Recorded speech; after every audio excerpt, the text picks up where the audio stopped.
One TV Patrol. Usamis Airport nagpegayon og bomb simulation drill. Usa ka simulation exercise ang gihimo sa Usamis City Airport dili pa lang dugay. Nining higayon na ang gitun-an nga senaryo sa ni partisipar nga mga nasyonal ug lokal nga buhatan sa kagamhanan mao ang bombing incident. Usa ka drama sa pagpabuto sa bomba sulod sa Usamis City Airport ang gihimo og ang angay nga himuon sa mga security personnel og sa mga personnel mismo sa airport human makadungog sa buto. Ang himuon sa mga resident security personnel sa dili pa moabot ang responding team sama sa PNP operatives, explosive ordnance team, medical team, fire truck ug uban pang grupo aron mohimo og seguridad sulod sa incident area. Ilang gipasabot nga ang maong aktibidad dili pangante apan mas mudapig ang kaluwasan sa tao nga mahibalo sa angay himuon kung adunay dili damhon nga panghitabo.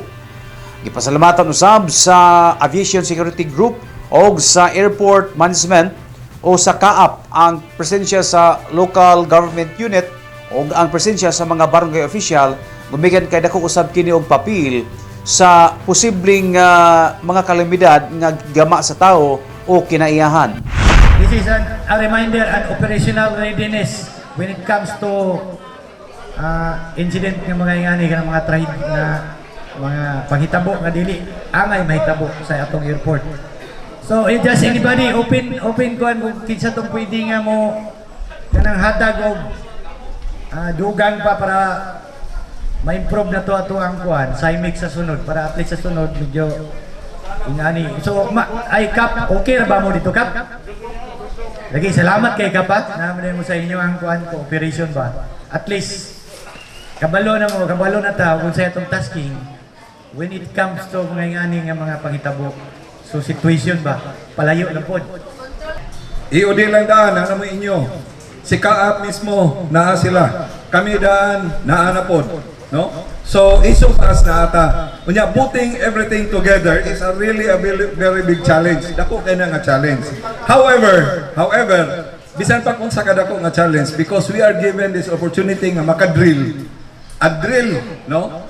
Gives us a better chance of surviving kung doon naman gani mahitabo, no? So taas ang chance because makaingon ta nga uy, nakakuan mi ani, naka-go through mi ani, no? So, for everyone, no, sa tanan nga mga nakaparticipate ani daghang kayong salamat. Ingon pa nila, failure to plan is planning to fail. Muna ato dapat timanan kung naatay mga i-anticipate ng mga incidents or unsa man dapat iplano gud nato daan. Kung sa nato mga activity, iplano gud nato daan kasi failure to plan is planning to fail. So, just an input, basically, I would like to congratulate tanang mga participants sa atong simulation exercise karon. One TV Patrol.